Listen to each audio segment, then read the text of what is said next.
Dear friends, receive a warm salute on behalf of the Portuguese Council for Peace and Cooperation to all organizations and individuals present here, defending and embodying a necessary, broad, unitarian and anti-imperialist movement for peace.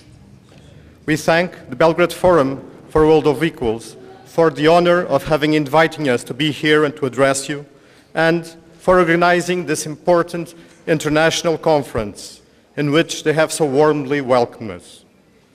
We gather here in Belgrade, where NATO's interference and aggression are well known. 20 years ago, the people of Yugoslavia were victims of NATO's aggression and suffered its brutal consequences.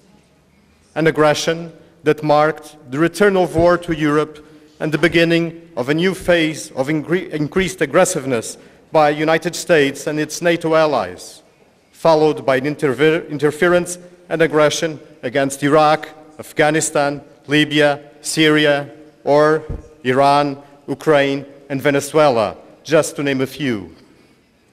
In 1999, NATO had already amassed a long history of interference, fulfilling its goal of maintaining Western Europe under USA's dominance. A long history of escalation of tension and militarism against the USSR and the socialist bloc, and of preventing any progressive process of transformation in any other European countries, namely in its member states. Even resorting to terrorist attacks like Operation Gladio in Italy, that was part of a European-wide terrorist network that belonged to NATO.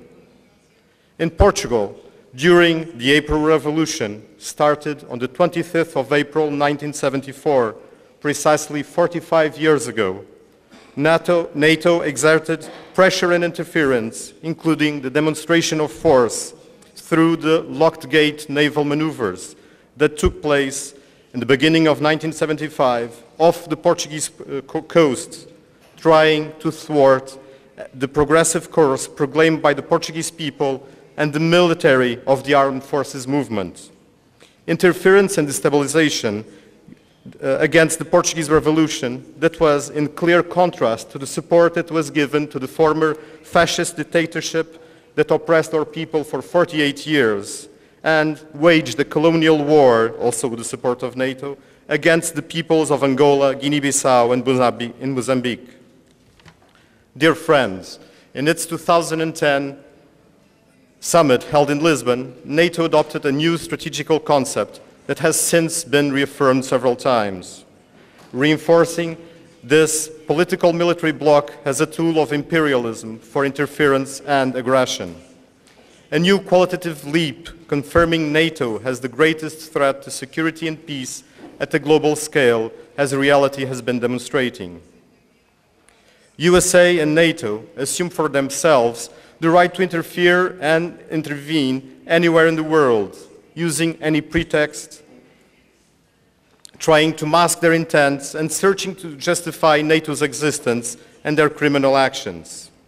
USA and NATO create provocations and interference, and through the manipulation of public opinion, using mass media as a weapon of war, try to justify them and to prevent the expression of solidarity with a legitimate right to resistance against their aggression.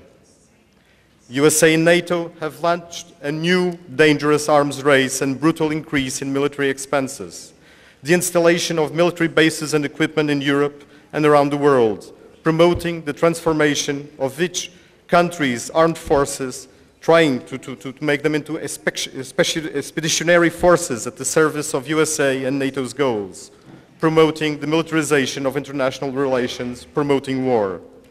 NATO's Brussels summits in 2018 ratified the decision of increasing military expenses to 2% GDP of each their member states until 2024.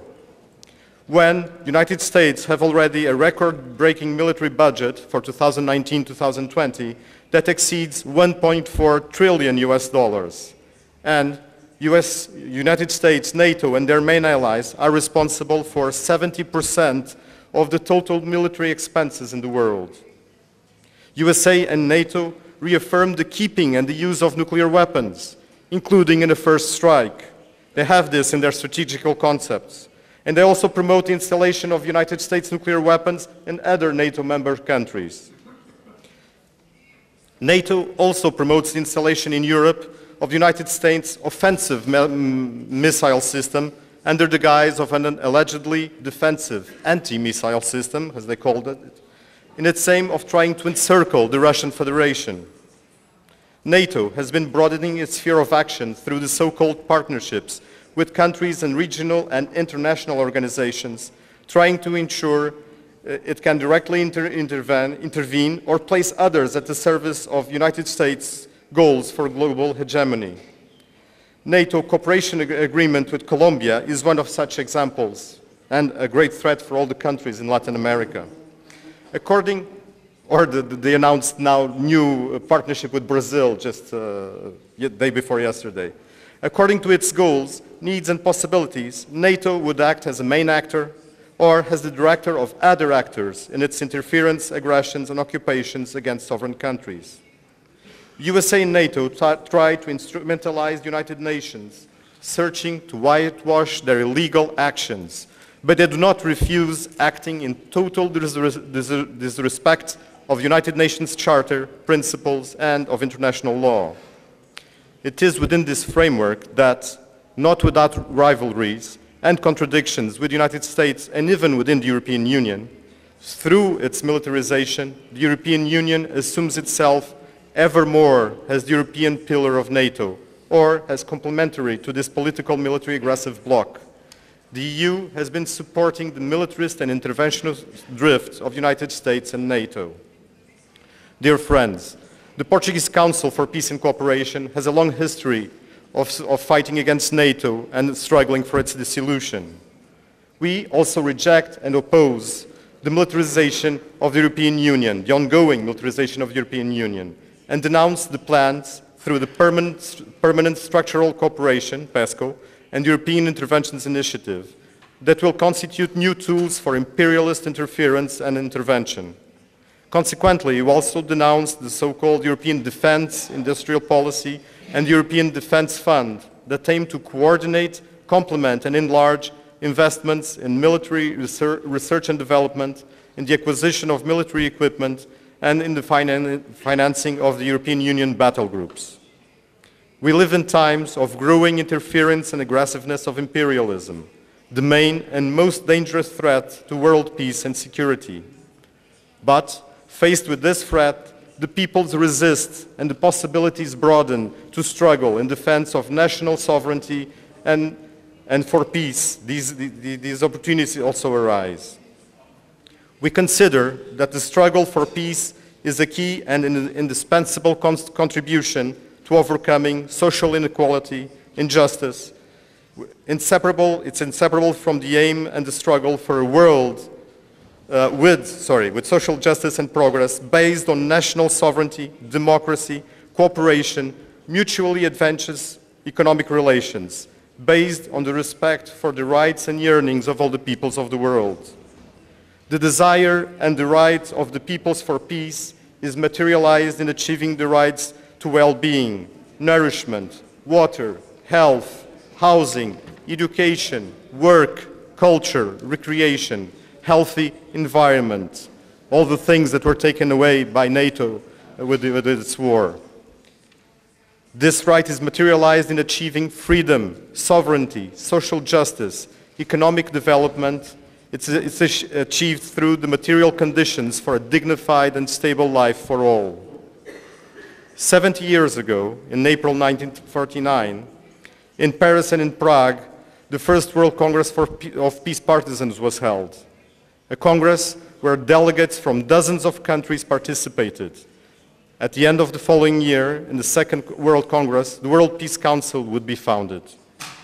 At the origin of this world movement, there were anti-fascist, democratic peace forces from several countries, and also leading figures from the workers, science, from the arts, originating from diverse political and religious beliefs.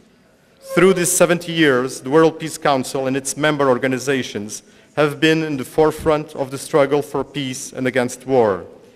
We believe that the promotion of peace and development necessarily implies the promotion of a broad unitarian and anti-imperialist movement, the strengthening of the worldwide movement embodied in the World Peace Council and its anti-imperialist, unitary, democratic and mass character, is a decisive contribution for the defense of the values of peace, cooperation, solidarity, and towards building a world of sovereignty, progress, prosperity, and peace.